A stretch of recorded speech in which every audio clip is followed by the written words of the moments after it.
장모는 남이고 우리 엄마 아빠는 핏줄이잖아. 그게 같아?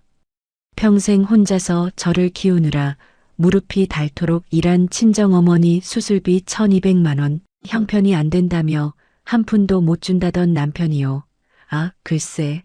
시어머니 환갑 하와이 여행에는 공동저축에서 800만 원을 저한테 말도 없이 이체해버렸습니다. 제 어머니는 남이고 자기 부모는 핏줄이래요.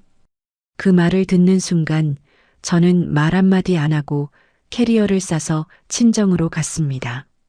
5일 동안 남편이 보내온 연락이라곤 셔츠 어디 있냐, 공과금 날짜가 언제냐 이것뿐이었어요. 아내가 그리운 게 아니라 살림해주는 사람이 없어서 불편했던 겁니다. 근데요, 딱 7일째 되는 날 부재중 전화 77통이 찍혀 있었습니다. 무릎 꿇고 찾아온 남편 앞에서 저는 이혼 합의서를 꺼내 들었습니다. 비굴하게 매달리는 남편에게 당당하게 맞선 아내의 이야기 지금 바로 시작합니다.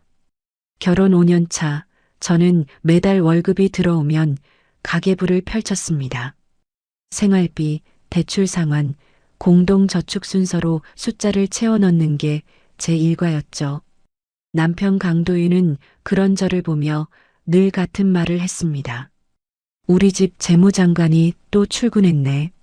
도윤이 리모컨을 들며 소파에 들어 누웠습니다. 저는 그 말에 웃어 넘겼지만 돌이켜보면 그건 신뢰가 아니었어요. 살림을 통째로 떠넘기고도 고맙다는 말 한마디 없는 그냥 무관심이었습니다. 어느 금요일 저녁이었습니다. 퇴근 후 설거지를 하고 있는데 핸드폰이 울렸어요. 화면에 엄마라는 글자가 떠 있었습니다. 친정어머니 박복선은 평소에 먼저 전화를 거는 분이 아니었어요. 예린아. 어머니의 목소리가 평소보다 한 톤 낮았습니다. 엄마, 무슨 일이야? 아니, 별거 아닌데 내일 시간 되면 엄마랑 병원 좀 같이 가줄 수 있겠니? 어머니가 말끝을 흐렸습니다. 병원이라는 단어에 심장이 쿵 내려앉았죠. 별거 아니라면서 왜 목소리가 그렇게 작은 건지 저는 고무장갑을 벗으며 거실로 나왔습니다. 어디가 아픈 거야? 엄마, 솔직하게 말해. 무릎이 좀 안 좋아서 그래. 혼자 가기 못해서 그런 거야. 바쁘면 됐다. 내일 갈게. 몇 시야? 어머니가 오전 10시라고 말하고 서둘러 전화를 끊었습니다. 저는 핸드폰을 내려놓고 한참을 서 있었어요. 어머니가 부탁을 한다는 것 자체가 보통 일이 아니라는 뜻이었으니까요. 다음 날 어머니와 함께 정형외과를 찾았습니다. 담당 의사가 엑스레이 사진을 모니터에 띄우며 손가락으로 가리켰어요. 보시면 양쪽 무릎 연골이 거의 다 닳았습니다. 인공관절로 바꿔야 해요. 더 미루시면 걷기가 힘들어집니다. 어머니가 의사의 얼굴을 보지 않고 자기 무릎만 내려다봤습니다. 그거 하면 돈이 얼마나 들어요? 건강보험이 적용되긴 하는데 어머니 경우에 비급여 특수 재료를 써야 해서 본인 부담이 한 1200만 원 정도 나옵니다. 1200만 원. 그 숫자가 진료실 공기를 무겁게 눌렀습니다. 어머니가 억지로 입꼬리를 올리며 의사에게 말했어요. 에이, 그냥 파스 붙이고 살죠 뭐. 이 나이에 수술까지 해야 되나. 저는 어머니의 손을 봤습니다. 무릎 위에 올린 그 손이 미세하게 떨리고 있었어요. 평생 식당 바닥을 누비느라 닳아버린 무릎인데 돈 때문에 팥으로 버티겠다는 어머니가 너무 작아 보였습니다. 그날 저녁 저는 식탁에 마주 앉은 도윤에게 어머니 이야기를 꺼냈습니다. 오늘 엄마랑 병원 다녀왔거든. 무릎이 많이 안 좋대. 수술을 해야 하는데 본인 부담금이 1200만 원이야. 도윤이 젓가락을 멈추고 저를 봤습니다. 1200만 원? 응. 우리 공동저축에서 좀 빼서 보태면 안 될까? 엄마가 보험이 없어서. 도윤이 젓가락을 탁 내려놓았습니다. 지금 대출이 얼마인데? 여유가 어딨어? 그러면 내 이름으로 된 적금 있잖아. 그거 중도 해지해서라도. 그 적금도 결국 우리 집 돈이잖아. 장모님 수술비는 처가 쪽에서 해결할 문제지. 처가 쪽? 그 세 글자가 귀에 꽂혔습니다. 마치 남의 집 얘기를 하듯 도윤은 제 어머니를 선 밖의 사람으로 밀어냈어요. 저는 들고 있던 숟가락을 조용히 내려놓았습니다. 더 이상 밥이 넘어가지 않았어요. 며칠 뒤 점심시간, 저는 회사 비상계단에서 대학 동기 한소율 언니에게 전화를 걸었습니다. 언니, 나 좀 들어줘. 소율 언니는 가사 전문 변호사였어요. 제 이야기를 끝까지 듣더니 한숨을 내쉬며 말했습니다. 예린아, 결혼하고 나서 번 돈은 부부 공동 재산이야. 내 적금 네가 쓰겠다는데 남편 허락이 왜 필요해? 그래도 괜히 싸움이 커질까 봐. 그 사람이 안 된다고 하니까 네가 참는 거잖아. 그게 맞는 거야?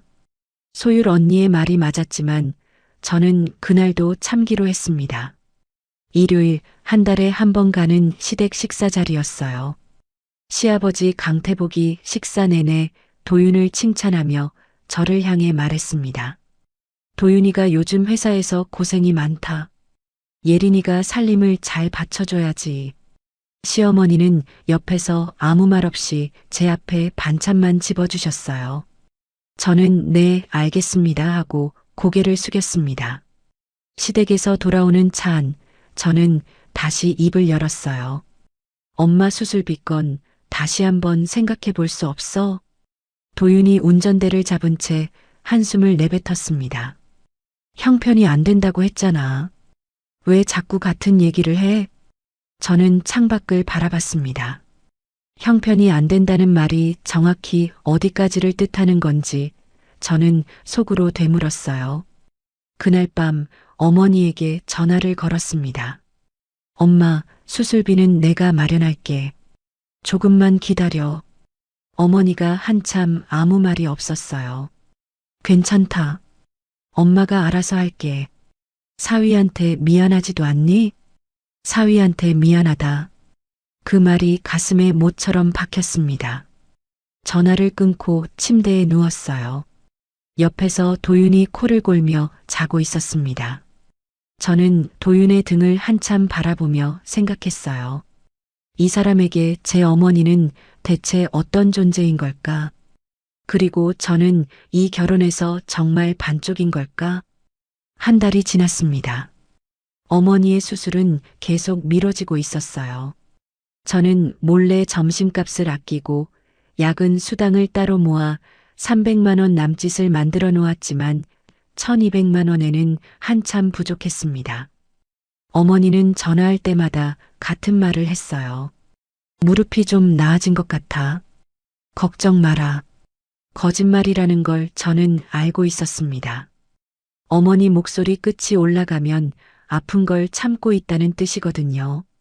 어느 날 퇴근하고 집에 들어섰는데 도윤이 거실 테이블 위에 여행사 팸플릿을 펼쳐놓고 노트북을 두드리고 있었습니다. 화면에 호놀룰루 왕복 2인이라는 검색 결과가 떠 있었어요. 저는 현관에서 신발을 벗다 말고 멈췄습니다. 이게 뭐야? 도윤이 고개를 들며 활짝 웃었습니다. 다음 달에 우리 엄마 환갑이잖아. 하와이 효도 여행 보내드리려고. 저는 가방을 소파 위에 내려놓으며 도윤의 얼굴을 봤습니다. 그 돈은 어디서 나오는 건데? 공동저축에서 800 정도면 되지 않을까? 항공이랑 숙소 합쳐서 800만 원. 그 숫자가 입안에서 맴돌았습니다. 한 달 전 어머니 수술비 이야기를 꺼냈을 때 형편이 안 된다고 잘라 말하던 그 입에서 800만 원이라는 숫자가 이렇게 쉽게 나왔어요. 저는 테이블 위 팸플릿을 내려다보며 손가락 끝이 차가워지는 걸 느꼈습니다. 잠깐 공동저축이 2천만 원인데 800을 빼면 거의 절반이야. 그래도 부모님 환갑인데 한 번쯤은 해드려야지. 엄마 수술비는 안 된다면서 시부모님 여행은 되는 거야? 도윤이 노트북에서 손을 떼며 저를 올려다봤습니다. 표정이 살짝 굳었어요. 그건 그거고 이건 이거지. 뭐가 달라? 똑같은 공동저축에서 나가는 돈이잖아. 저는 목소리를 높이지 않았습니다. 오히려 낮아졌어요. 그게 더 무서운 거라는 걸 도윤은 몰랐죠. 야, 장모님은 남이고 우리 엄마 아빠는 핏줄이잖아. 그게 같아? 남. 그 한 글자가 거실 공기를 통째로 얼렸습니다. 저는 아무 말도 할 수 없었어요. 어머니의 62년 인생이 홀로 저를 키우느라 식당 바닥을 누비며 무릎이 닳도록 일하던 그 세월이 단 한 글자로 지워지는 기분이었습니다. 도윤은 제 침묵을 동의로 받아들였는지 다시 노트북 화면으로 돌아갔습니다. 리조트 사진을 스크롤하며 여기 수영장 좋다. 아버지 좋아하시겠다. 혼잣말을 했어요. 저는 그 뒷모습을 보며 깨달았습니다. 이 사람과 5년을 같은 이불 덮고 살았지만 우리는 완전히 다른 세계에 있었다는 것을. 그날 밤 잠이 오지 않아 베란다로 나갔습니다. 핸드폰을 들어 어머니 번호를 눌렀다가 새벽 1시라는 숫자를 보고 전화를 끊었어요. 대신 메모장을 열었습니다. 결혼 생활 동안 삼켰던 말들을 하나하나 적기 시작했는데 화면 스크롤이 끝없이 내려갔습니다. 다음 날 저녁이었어요. 도윤이 샤워를 하러 욕실에 들어간 사이 저는 소파에 앉아 공동계좌 앱을 열었습니다. 거래 내역을 위에서부터 훑어내리는데 사흘 전 날짜로 800만 원이 빠져나가 있었어요. 이체 메모란에 효도여행이라는 네 글자가 찍혀 있었습니다. 저는 화면을 다시 봤습니다. 사흘 전 도윤이 어제 저녁에 팸플릿을 꺼내 보여준 건 상의를 하려던 게 아니었어요. 이미 돈을 보낸 뒤에 사후 통보를 한 거였습니다. 욕실에서 물소리가 들렸습니다. 도윤이 콧노래를 흥얼거리고 있었어요. 저는 핸드폰을 조용히 내려놓고 일어섰습니다. 옷장을 열어 캐리어를 꺼냈어요. 한마디도 하지 않았습니다. 눈물도 흘리지 않았어요. 손이 아주 정확하고 빠르게 움직여서 속옷, 세면도구, 회사 서류, 노트북을 차곡차곡 담았습니다. 지퍼를 닫고 현관으로 향했어요. 신발을 신으며 거실 쪽을 한 번도 돌아보지 않았습니다. 현관문을 열고 닫았습니다. 복도에 캐리어 바퀴 소리만 길게 울렸어요. 택시를 잡아타고 친정 주소를 불렀습니다. 창밖으로 가로등 불빛이 스쳐 지나가는데 풍경이 자꾸 흐려졌어요. 운전기사가 룸미러로 저를 보며 물었습니다. 손님 괜찮으세요? 그 말을 듣고 나서야 제가 소리 없이 울고 있었다는 걸 알았습니다.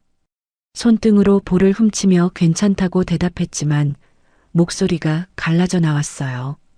친정 앞에 택시가 멈췄습니다. 캐리어를 끌고 계단을 올라가는데 현관문이 열리며 어머니가 절뚝이며 나왔어요. 캐리어를 든 제 모습을 본 어머니는 아무것도 묻지 않았습니다. 무슨 일인지 다 아는 얼굴이었어요. 밥 먹었니?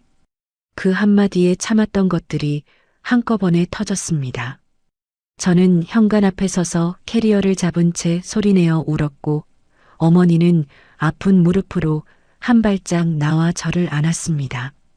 어머니의 낡은 원룸은 10평 남짓한 공간에 부엌과 거실과 침실이 모두 붙어 있었습니다. 벽에는 제 대학 졸업사진과 결혼식 사진이 나란히 걸려 있었어요. 결혼식 사진 속 도윤의 웃는 얼굴이 낯설게 느껴졌습니다.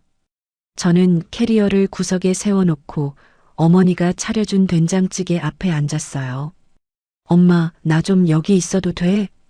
어머니가 제 밥그릇에 밥을 퍼주며 고개를 끄덕였습니다. 내 방인데 왜 못 있어? 많이 먹어라.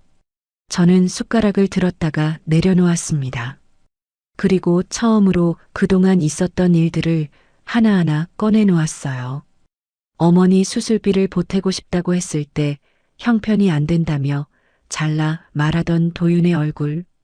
공동저축에서 800만 원을 빼서 시부모님 하와이 여행을 보내겠다고 들뜬 목소리로 말하던 도윤의 표정. 그리고 장모는 남이라는 그 한마디. 어머니는 된장찌개가 식는 줄도 모르고 끝까지 들었습니다. 한참을 침묵하다가 입을 열었어요. 엄마 때문에 내 살림이 흔들린 거면 미안하다. 저는 젓가락을 놓으며 어머니를 똑바로 봤습니다.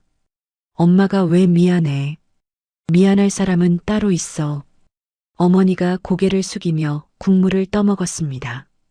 더 이상 아무 말도 하지 않았어요. 저는 그 모습을 보면서 숟가락을 다시 들었습니다. 어머니 앞에서 울지 않으려고 이를 꽉 물었어요. 밤이 깊어 어머니가 잠든 뒤 저는 이불 밖으로 손을 뻗어 핸드폰을 확인했습니다. 도윤에게서 연락이 와 있을 거라고 생각했어요. 전화 한 통, 문자 한 줄이라도.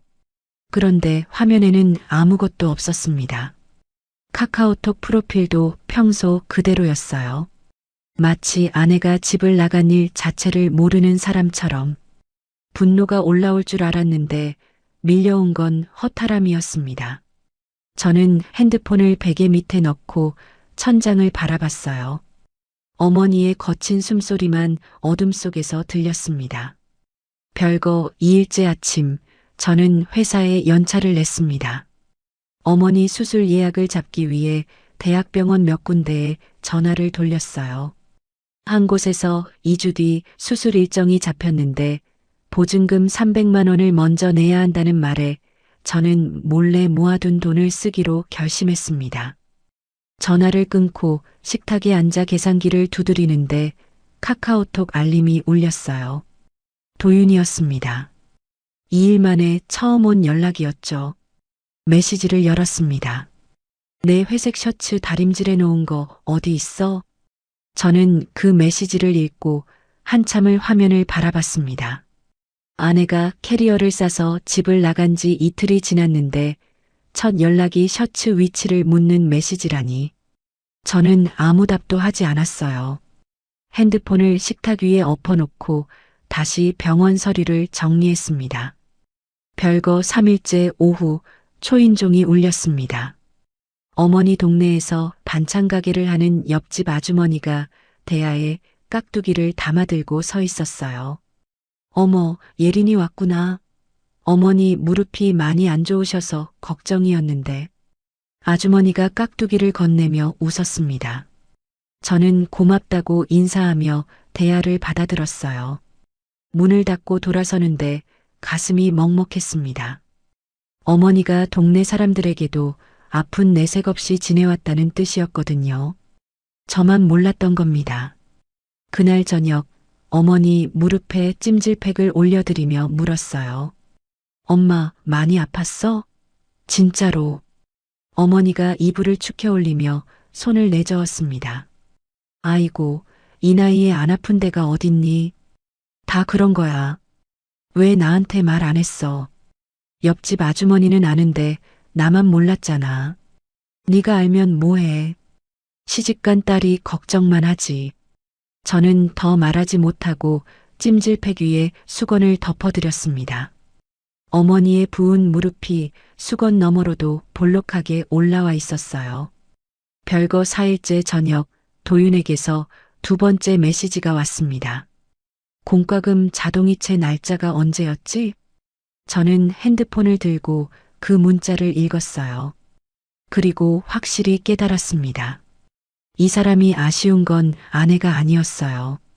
살림을 굴려주던 손이 빠진 거, 그게 불편한 거였습니다. 셔츠 다림질, 공과금 날짜, 제가 없으면 돌아가지 않는 것들. 저는 그 메시지에도 답하지 않았어요. 그 밤 어머니 옆에 누워 어머니의 손을 잡았습니다. 마디마디가 굵고 손톱 밑에 갈라진 살같이 거칠었어요. 이 손이 평생 저를 먹이고 입히고 재워준 손이었습니다. 이 손의 주인을 남이라고 부르는 사람 곁에 제가 왜 돌아가야 하는 건지. 저는 어둠 속에서 어머니의 손을 놓지 않은 채 눈을 감았어요. 별거 5일째 아침이었습니다. 어머니가 부엌에서 죽을 끓이고 있는데 제 핸드폰이 울렸어요. 소율 언니였습니다. 나 예린인데. 야, 너 며칠째 전화도 안 받고 카톡도 안 읽길래 무슨 일인 줄 알았어. 괜찮아? 저는 잠시 망설이다가 입을 열었습니다. 언니, 나 집 나왔어. 전화기 너머로 소율 언니가 숨을 들이마시는 소리가 들렸어요. 어디야 지금? 친정. 움직이지 마. 내가 갈게. 2시간 뒤 소율 언니가 정장 차림의 서류 가방을 들고 친정 앞에 나타났습니다. 어머니에게 허리 숙여 인사를 하고 나서 저를 데리고 근처 카페로 갔어요. 테이블에 마주 앉자마자 소율 언니가 가방에서 서류 뭉치를 꺼내 펼쳤습니다. 울지 마. 울면 손해야. 계산해. 저는 코끝이 시큰했지만 고개를 끄덕였어요. 소율 언니가 서류를 한 장씩 짚어가며 설명하기 시작했습니다. 결혼하고 나서 너희 둘이 번 돈, 그게 부부 공동 재산이야. 내 월급이 매달 들어가서 만든 저축인데 남편이 혼자서 800만 원을 뺏은 거잖아. 이건 내 동의 없이 공동 재산을 마음대로 처분한 거야. 그래서 어떻게 해야 하는 건데? 소율 언니가 펜을 들며 종이 위에 숫자를 적었습니다. 돌아가고 싶으면 돌아가. 근데 맨손으로는 안 돼. 이혼이든 화해든 네가 뭘 선택하든 준비는 해놔야 해. 소율 언니는 3년 전에 본인도 이혼을 했다고 했어요. 펜을 잠시 멈추며 커피잔을 감싸쥐었습니다. 나도 그때 감정으로 싸웠거든. 울고불고 하면서. 근데 그러면 숫자로 싸워야 이겨. 저는 소율 언니가 정리해준 서류를 내려다봤습니다. 결혼 기간 동안 제가 번 돈, 공동저축에 들어간 금액, 800만 원 무단 이체 내역. 숫자들이 줄줄이 늘어서 있었어요. 저는 그 숫자들을 보며 처음으로 이혼이라는 단어를 현실적으로 마주했습니다. 두렵지 않았어요. 오히려 제 인생에 선택지가 있다는 사실 자체가 등을 펴주는 것 같았습니다. 언니 고마워. 고마워하지 마. 나중에 밥 사. 소율 언니가 서류를 정리하며 웃었습니다. 저는 그 웃음이 얼마나 큰 위로인지 말로 다 할 수 없었어요. 카페에서 돌아온 저녁, 어머니가 식탁에 감자조림을 올려놓고 있는데 핸드폰이 울렸습니다. 도윤이었어요. 집을 나온 뒤 처음으로 전화가 온 거였습니다. 저는 울리는 화면을 바라보다가 받지 않았어요. 곧이어 문자가 왔습니다. 어디야? 전화 좀 받아. 저는 그 문자를 읽고 핸드폰을 뒤집어 놓았습니다. 소율 언니가 카페에서 한 말이 떠올랐어요. 지금 네가 먼저 달려가면 아무것도 바뀌지 않는다. 어머니가 제 표정을 살피며 물었습니다. 도윤이니? 응. 안 받을 거야? 지금은요. 어머니가 더 묻지 않고 수저를 놓으며 일어섰습니다. 저는 감자조림을 한 입 떠먹으며 핸드폰 화면이 꺼지는 걸 지켜봤어요. 잠시 뒤 도윤에게서 긴 문자가 한 통 더 왔습니다. 회사에서 본사 감사팀이 들어왔는데 도윤 팀의 서류에서 빠진 게 있다는 거였어요. 도윤이 소명 대상이 되어서 잘못하면 구조조정 명단에 오를 수도 있다는 내용이었습니다. 문자 끝에 이런 상황에 네가 옆에 없으니까 미치겠다고 적혀 있었어요. 저는 그 문자를 처음부터 끝까지 2번 읽었습니다. 회사가 힘들다는 말은 있었어요. 그런데 미안하다는 말은 한 줄도 없었습니다. 이 사람에게 저는 힘들 때 기대는 쿠션이지 같은 눈높이에 서는 사람이 아니었구나. 그 생각이 또렷하게 머릿속에 들어왔어요. 별거 6일째 어머니의 수술 전 검사를 위해 대학병원에 갔습니다. 접수를 마치고 대기실 의자에 앉아 있는데 맞은편에 어머니와 비슷한 나이의 환자분이 앉아 계셨어요. 옆에 남편분이 보온병에서 물을 따라주고 있었고 아들과 며느리가 웃으며 서류를 대신 작성하고 있었습니다. 환자분이 며느리 손을 잡으며 고맙다고 하자 며느리가 어머니 당연한 거죠 하며 웃었어요. 저는 옆에 앉은 어머니를 봤습니다. 어머니는 그 가족을 보고 있지 않았어요. 무릎 위에 올린 손만 가만히 내려다보고 있었습니다. 표정이 변하지 않았지만 저는 그 순간 어머니가 왜 그토록 수술을 미루려 했는지 알았어요. 혼자 와야 하니까. 딸 하나가 보호자 전부니까. 짐이 되기 싫었던 겁니다. 저는 어머니의 손을 잡았어요. 어머니가 고개를 들어 저를 봤습니다. 왜 그래? 아니, 그냥 검사를 마치고 병원을 나서는데 핸드폰이 울렸습니다. 시어머니였어요. 예린아, 내일 하와이 출발인데 뭐 필요한 거 없니? 평화로운 목소리였습니다. 시어머니는 저와 도윤 사이에 무슨 일이 있는지 전혀 모르고 계셨어요. 아니요, 어머니. 좋은 여행 되세요. 저는 최대한 평범하게 대답하고 전화를 끊었습니다. 나중에 알게 된 거지만 시어머니가 출국 전에 도윤에게 예린이랑 잘 지내느냐고 물었을 때 도윤은 잘 지낸다고 거짓말을 했다고 합니다. 그날 밤 어머니의 수술 동의서를 앞에 놓고 펜을 들었습니다. 보호자란에 서명을 해야 했어요. 나예린 세 글자를 또박또박 적었습니다. 이 서명이 제가 누구의 딸인지를 증명하는 것 같아서 한 획 한 획이 묵직하게 느껴졌어요. 별거 7일째 아침이었습니다. 눈을 떠서 베개 밑에 넣어둔 핸드폰을 꺼냈어요. 화면 가득 알림이 쌓여 있었습니다. 부재중 전화 강도윤. 숫자를 세어보니 77통이었어요. 새벽 1시부터 아침 7시까지 거의 10분 간격으로 걸려온 전화였습니다. 문자도 줄줄이 달려 있었어요. 제발 전화 받아. 미안해. 진짜 미안해. 얘기 좀 하자. 예린아, 나 지금 미치겠어. 같은 말이 조금씩 형태만 바꿔가며 반복되고 있었습니다. 저는 77이라는 숫자를 한참 바라봤어요. 복잡한 감정이 밀려왔습니다. 그런데 동시에 떠오른 건 지난 5일 동안 도윤이 보낸 메시지들이었어요. 셔츠 어디 있냐? 공과금 날짜가 언제냐? 그 메시지들 뒤에 갑자기 쏟아진 77통의 전화가 진심의 반성인지 또 다른 불편함의 표현인지 저는 구분할 수 없었습니다. 핸드폰을 내려놓고 세수를 하러 일어서는데 어머니가 부엌에서 미역국 냄새를 풍기며 말했어요. 일어났니? 밥 먹어라. 엄마, 오늘 생일도 아닌데 미역국이야? 수술 앞두고 기운 차려야지. 앉아. 저는 식탁에 앉아 미역국을 떠먹었습니다. 어머니가 맞은편에서 밥알을 하나하나 씹으며 저를 지켜보고 있었어요. 오전 10시 초인종이 울렸습니다. 저는 숟가락을 놓고 현관 쪽을 봤어요. 어머니 원룸에 달린 작은 모니터에 사람이 비쳤습니다. 도윤이었어요. 구겨진 트레이닝복 차림에 눈이 퉁퉁 부어 있었고 현관 앞을 서성이고 있었습니다. 어머니가 모니터를 보며 인터폰 버튼을 눌렀어요. 누구야? 도윤의 떨리는 목소리가 스피커로 흘러나왔습니다.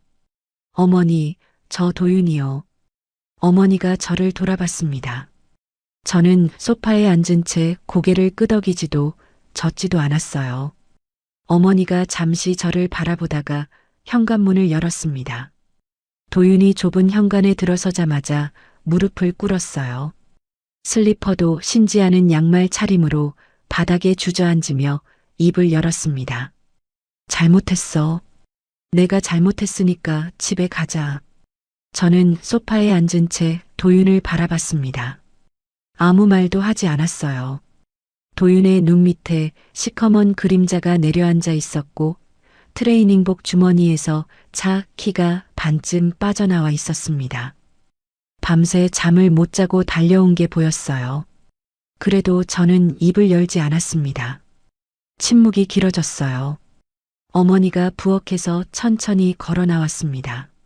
아픈 무릎을 끌며 도윤 앞에 섰어요. 평생 사위에게 존댓말을 쓰던 어머니가 입을 열었습니다. 딸 돌려보내려고 온 거면 돌아가라. 도윤이 고개를 들어 어머니를 올려다봤어요. 어머니의 목소리는 낮고 단단했습니다. 딸이 행복하지 않은 결혼은 부모 입장에서 저주야. 어머니가 반말을 했습니다. 결혼 5년 동안 단 한 번도 사위에게 반말을 하지 않던 어머니가 그 한마디가 이 상황의 무게를 전부 말해주고 있었어요. 도윤이 입술을 떨며 바닥을 내려다봤습니다. 저는 소파에서 일어나 도윤 앞에 섰어요. 지금 왜 온 건지 솔직하게 말해. 내가 없으니까 불편해서 온 거야? 아니면 네가 한 말이 뭐가 잘못인지 진짜 알고 온 거야? 도윤이 저를 올려다봤습니다. 입을 열었다가 닫았어요. 다시 열었다가 또 닫았습니다. 그 짧은 침묵이 저한테는 대답이었어요. 모르는 거였습니다. 뭐가 잘못인지 정확히 모르면서 온 거였어요. 돌아가. 제 목소리가 건조하게 나왔습니다. 도윤이 무릎을 짚고 일어서며 다급하게 말했어요. 한 번만 더 기회를 줘. 나 진짜. 그 순간 도윤의 주머니에서 핸드폰이 울렸습니다. 제 핸드폰이 아니라 도윤의 핸드폰이었어요. 화면에 아버지라는 글자가 떠 있었습니다. 시아버지 강태복이었어요. 도윤이 전화를 받았습니다. 저는 도윤의 얼굴이 순식간에 하얗게 변하는 걸 봤어요. 전화기 너머로 시아버지의 다급한 목소리가 새어나왔습니다. 도윤아, 엄마가 쓰러졌어. 갑자기 어지럽다고 하더니 숨을 못 쉬어서 병원에 실려갔다. 도윤이 현관벽에 손을 짚었습니다. 아버지, 지금 의식은 있어요? 있긴 한데 말을 잘 못해. 여기가 외국이라 내가 뭘 어떻게 해야 하는지 모르겠다. 통화를 마친 도윤이 핸드폰을 주머니에 쑤셔 넣으며 떨리는 목소리로 말했어요. 엄마가 하와이에서 쓰러졌어. 어지럽고 숨이 안 쉬어져서 응급실에 갔대. 도윤이 허겁지겁 신발을 신었습니다. 끈도 제대로 묶지 않은 채 현관문을 열고 나가려 했어요. 저는 그 뒷모습을 바라봤습니다. 이 사람은 위기가 와야만 움직이는 사람이었어요. 아내가 떠나도 5일 동안 셔츠 위치나 묻다가 자기 일이 급해지니까 그제야 달려오고 어머니가 쓰러지니까 그제야 허둥대고 늘 그런 사람이었습니다. 도윤이 떠난 뒤 현관문이 닫히고 작은 원룸에 다시 정적이 찾아왔어요. 어머니가 부엌 쪽에 기대서서 저를 바라보며 물었습니다. 저 사위가 이제 좀 알겠니? 저는 대답 대신 핸드폰을 들었어요. 소율 언니에게 전화를 걸었습니다. 언니 나야. 재산 나누는 거랑 이혼 조건 합의서 초안 준비해줘. 전화기 너머로 소율 언니가 잠시 침묵하다가 대답했습니다. 알겠어. 내일까지 만들어 놓을게. 전화를 끊고 핸드폰을 식탁 위에 내려놓았습니다. 어머니가 부엌에서 물 한 잔을 따라 제 앞에 놓아주었어요. 저는 그 물을 한 모금 마시며 창밖을 봤습니다. 해가 지고 있었어요. 다음 날 오후 도윤에게서 문자가 왔습니다.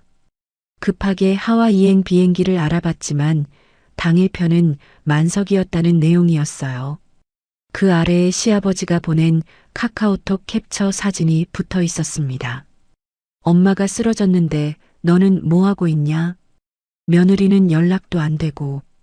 저는 그 캡처를 보고 핸드폰을 내려놓았습니다. 시아버지는 며느리가 왜 연락이 안 되는지 모르고 계셨어요. 아들이 잘 지낸다고 거짓말을 했으니까요. 저는 답하지 않았습니다. 그 다음 날 도윤에게서 또 문자가 왔어요. 회사 감사팀이 서류 누락을 확인했고 도윤의 상사인 팀장이 구조조정 명단에 오를 수 있다고 경고했다는 내용이었습니다. 문자 끝에 이렇게 적혀 있었어요. 회사에서는 잘릴 위기, 집에 오면 아무도 없고 하와이에서는 엄마가 입원. 나 지금 어떻게 해야 하는지 모르겠어. 저는 그 문자를 처음부터 끝까지 읽었습니다. 회사 이야기, 시어머니 이야기, 자기가 힘들다는 이야기. 그런데 제 어머니 수술에 대한 말은 한 줄도 없었어요. 한 줄도. 저는 핸드폰을 베개 옆에 내려놓고 천장을 바라봤습니다. 그 무렵 소율 언니가 보내준 합의서 초안이 도착했어요. 저는 친정 작은 책상 위에 서류를 펼쳐놓고 한 조항씩 읽어 내려갔습니다. 공동 저축 800만 원 무단 이체권이 또렷하게 적혀 있었어요. 저는 그 문장을 손가락으로 짚으며 한참을 들여다봤습니다. 이건 단순히 돈 문제가 아니었어요. 나라는 사람의 가치가 얼마나 가볍게 취급되었는지 이 종이가 증명하고 있었습니다. 어머니의 수술이 3일 앞으로 다가왔습니다. 저는 수술 보증금을 내기 위해 은행에 갔어요. 제가 몰래 모은 300만 원의 소율 언니가 나중에 갚으라며 빌려준 200만 원을 합쳐 500만 원을 맞췄습니다. 나머지 700만 원은 병원 쪽과 수술 끝난 뒤에 나눠내는 걸로 이야기를 마쳤어요. 은행에서 돌아오는 버스 안에서 도윤의 카카오톡이 또 왔습니다. 회사 상황이 진짜 안 좋아. 구조조정 될 수도 있어. 이럴 때 네가 옆에 없으니까 진짜 미치겠다. 저는 그 문장을 읽으며 한 군데에만 눈이 갔어요.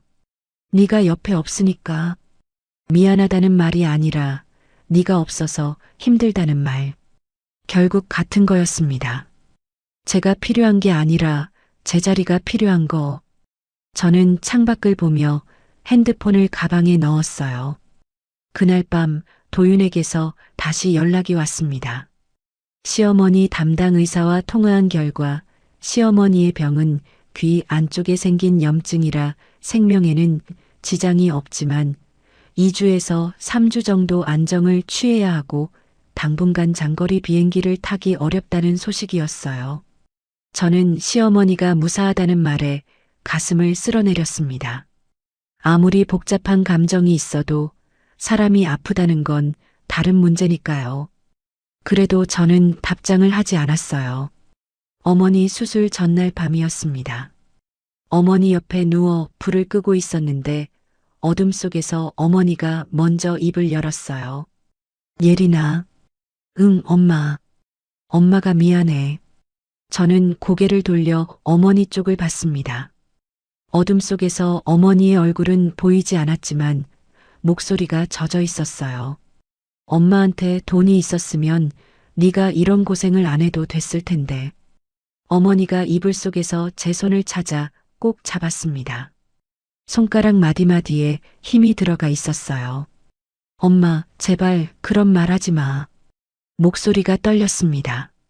엄마가 없었으면 나는 아무것도 아니야. 그러니까 그런 말 다시는 하지 마. 어머니가 대답하지 않았어요. 대신 제 손을 잡은 힘이 조금 더 세졌습니다. 저는 어둠 속에서 소리 내지 않고 울었어요. 어머니도 울고 있다는 걸 이불이 미세하게 흔들리는 것으로 알 수 있었습니다. 수술 당일 아침 병원으로 향하는 택시 안에서 핸드폰이 울렸어요. 도윤이었습니다. 저는 잠시 화면을 바라보다가 이번에는 받았습니다. 오늘 장모님 수술이지? 나도 가고 싶은데 회사 때문에 못 가. 미안해. 저는 택시 창밖을 보며 담담하게 대답했어요. 안 와도 돼. 우리 엄마는 도윤 씨한테 남이잖아. 전화기 너머로 도윤이 숨을 멈추는 소리가 들렸습니다. 저는 전화를 끊었어요. 택시기사가 룸미러로 잠깐 저를 봤지만 아무 말하지 않았습니다. 병원에 도착해서 어머니를 수술실까지 모셨어요. 어머니가 이동 침대 위에 누운 채 제 손을 잡았습니다. 수술실 문 앞에서 간호사가 보호자분은 여기서 기다려주세요 하고 말했어요. 어머니가 제 손을 놓기 직전에 웃었습니다. 나오면 맛있는 거 먹자. 수술실 문이 닫혔어요. 저는 복도 의자에 주저앉았습니다. 두 손으로 얼굴을 감쌌어요. 참았던 것들이 한꺼번에 무너지듯 쏟아졌습니다. 복도에는 아무도 없었어요. 저 혼자였습니다. 4시간이 지났어요. 수술실 문이 열리고 담당 의사가 나왔습니다. 수술 잘 끝났습니다. 경과 지켜봐야 하지만 잘 되었어요. 저는 주저앉았던 자리에서 일어섰습니다. 다리에 힘이 풀려서 벽을 짚어야 했어요. 의사에게 감사하다고 인사하며 고개를 숙이는데 마음속에서 한 가지가 선명하게 자리를 잡았습니다. 어머니를 남이라고 부르는 세계에는 다시 돌아가지 않겠다. 그리고 그 결심을 종이 위에 올리겠다. 어머니 수술 2주 뒤였습니다. 어머니는 친정 근처 재활병원에서 통원 치료를 시작했어요. 저는 회사에 복귀하면서 출근 전에 어머니를 병원에 모셔다 드리고 퇴근 후에 다시 데리러 가는 생활을 반복했습니다. 몸은 고됐지만 어머니가 하루하루 나아지는 게 보여서 버틸 수 있었어요. 그러던 어느 날 오후 회사에서 전화가 한 통 왔습니다. 시어머니였어요. 하와이에서 돌아오셨나 봅니다. 예린아, 지금 이 근처인데 잠깐 볼 수 있겠니? 목소리에 평소와 다른 무거움이 실려 있었어요. 저는 잠시 망설이다가 어머니 재활병원 1층에 카페가 있다고 말씀드렸습니다. 30분 뒤 카페 구석 자리에서 시어머니와 마주 앉았어요. 시어머니의 얼굴에 피로가 짙게 내려앉아 있었습니다. 하와이에서 앓고 오신 흔적이 아직 남아 있었어요. 시어머니가 아이스 아메리카노를 한 모금 마시고 컵을 내려놓으며 입을 열었습니다. 하와이에서 돌아와서 아버지한테 다 들었다. 너하고 도윤이 사이에 무슨 일이 있었는지. 저는 커피잔을 감싸 쥔 채 시어머니의 얼굴을 봤어요.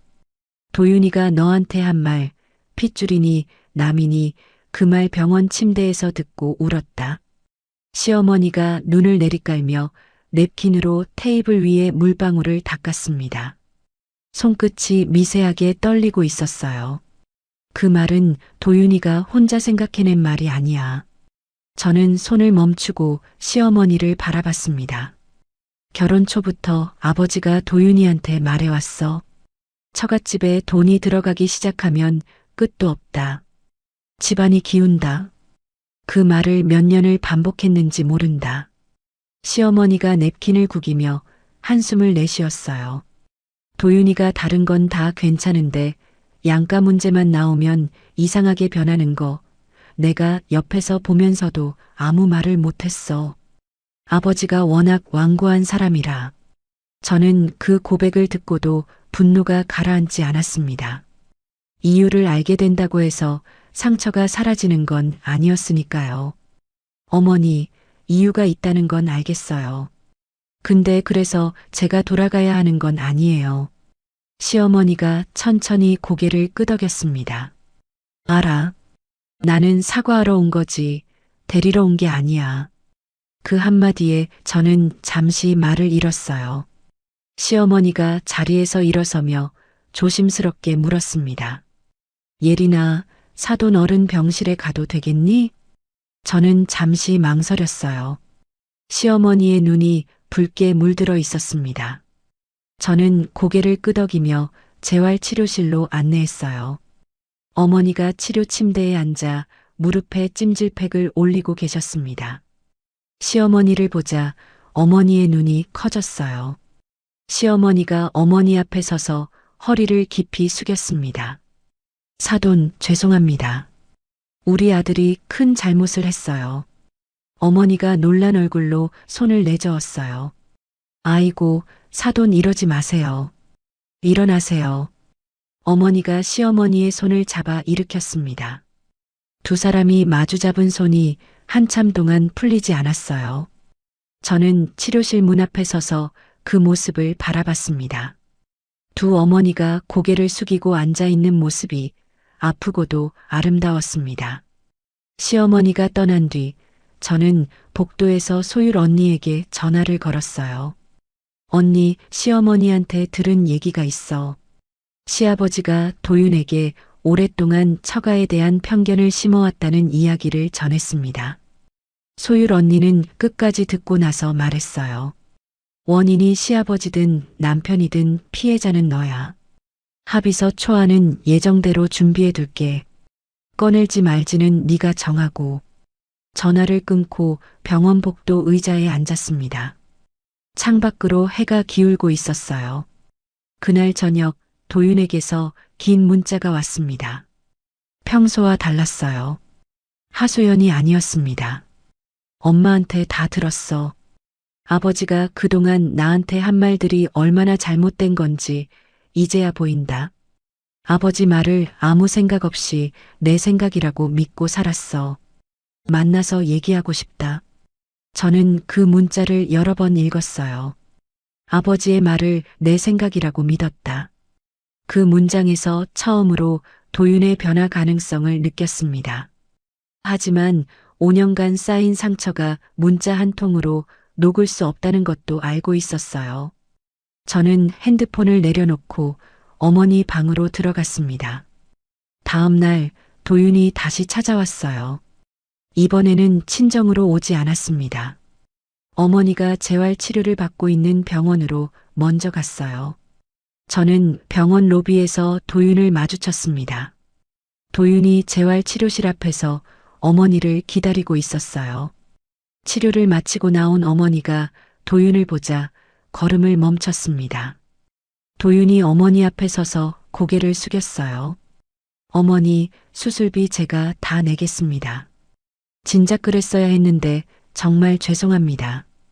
어머니가 아무 말 없이 도윤을 바라봤습니다. 한참을 그렇게 서 있다가 어머니가 입을 열었어요. 돈 얘기하러 온 거면 됐다. 우리 예린이 마음이 어떤지부터 알아라.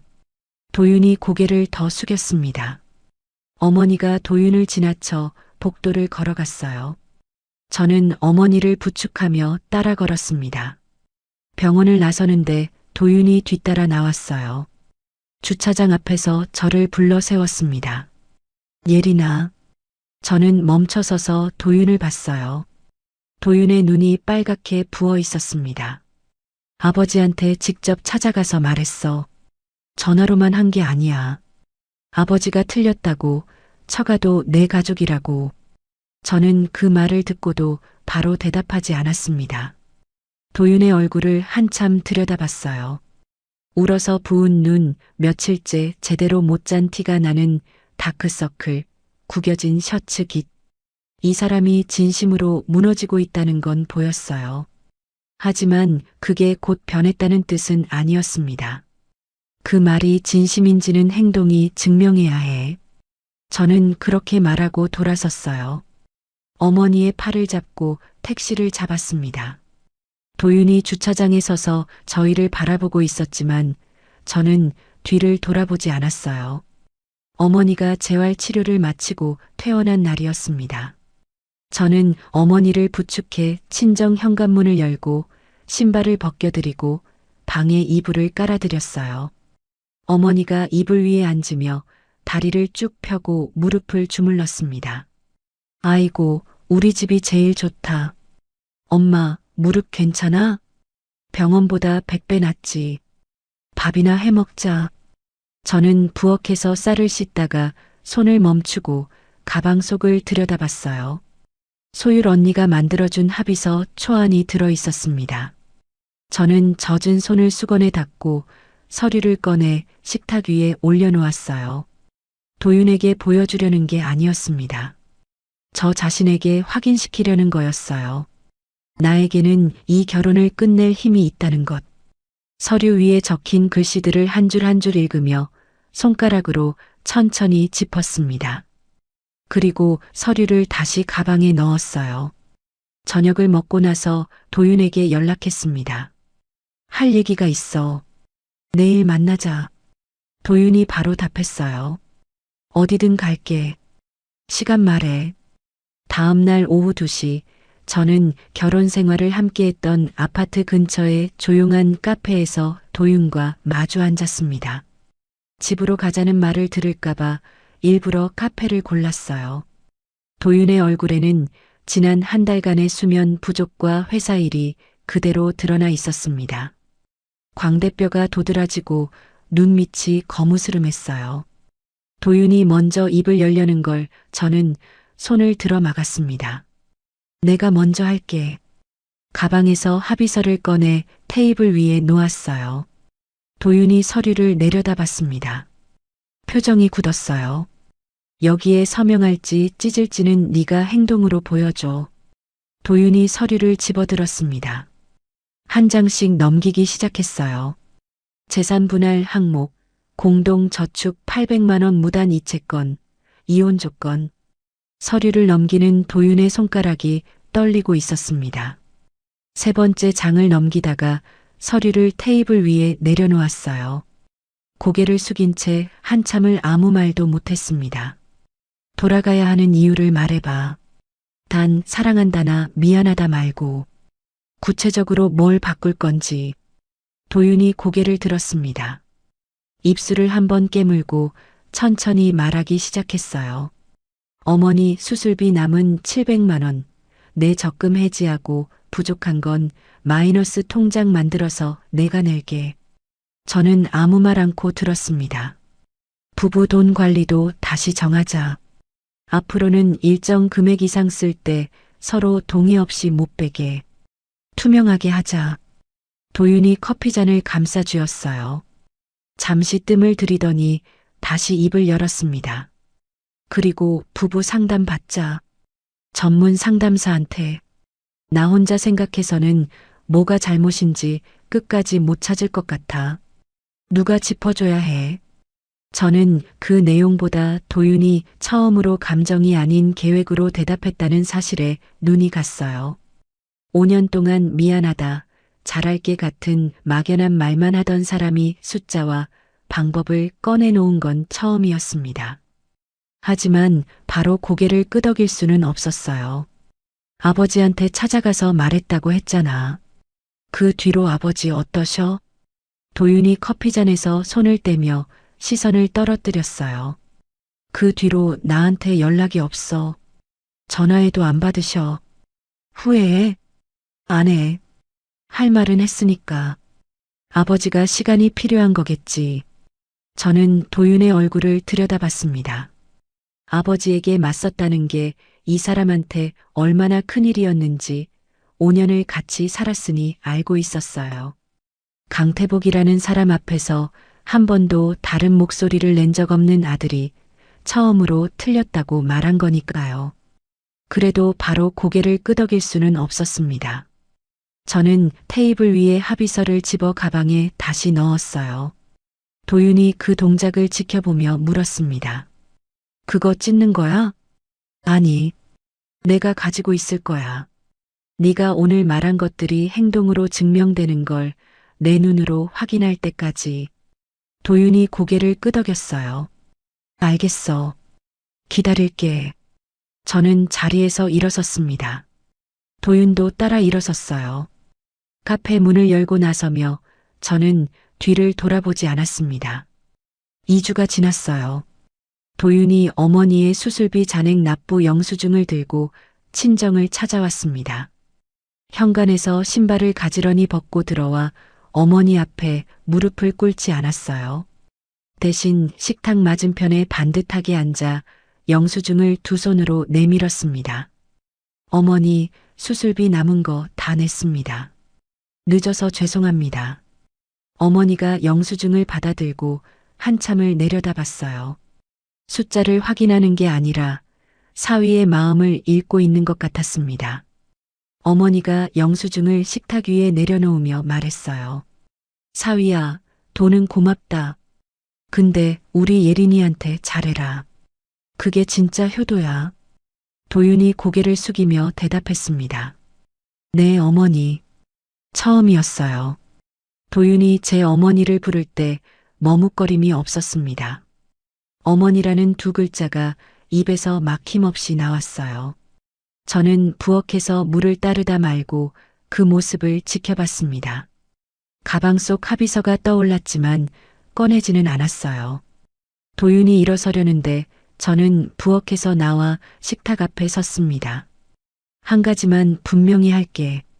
도윤이 저를 올려다봤어요.